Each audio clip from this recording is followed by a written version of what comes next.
రేపు 24వ తారీఖు ఈ నెల ఉదయం 11 గంటలకు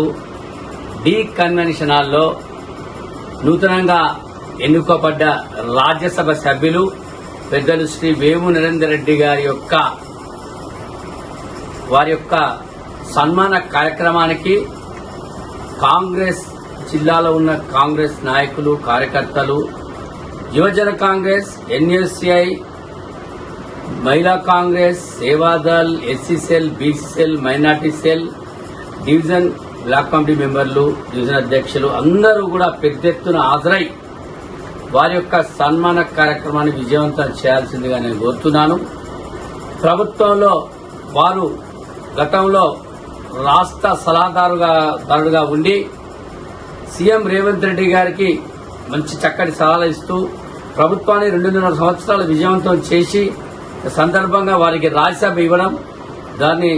తెలంగాణ ప్రజలందరూ హర్షించడం జరిగింది. అందుకు భాగంగా మరి వరంగల్ జిల్లాలో తొలిసారిగా వస్తున్న రాజ్యసభ సభ్యుడికి మరి వేము నరేందర్ రెడ్డి గారికి ఘనంగా అందరూ మరి సన్మానం చేసే కార్యక్రమాన్ని విజయవంతం చేసి వారి యొక్క రాజ్యసభను ప్రపంచానికి చాటే విధంగా మనం పెద్ద ఎత్తున చేసి ఇది ఒక చక్కటి ప్రోగ్రామ్ అయి మనం నిరూపించుకోవాల్సిందిగా నేను కాంగ్రెస్ కార్యకర్తలందరూ కోరుతూ మరి తప్పకుండా ప్రతి ఒక్కరూ 24వ తారీఖు ఉదయం 11 గంటలకు డి కన్వెన్షన్ హాల్లో అందరూ హాజరై వారి యొక్క సన్మాన కార్యక్రమాన్ని విజయవంతం చేయాల్సిందిగా నేను కోరుతున్నాను.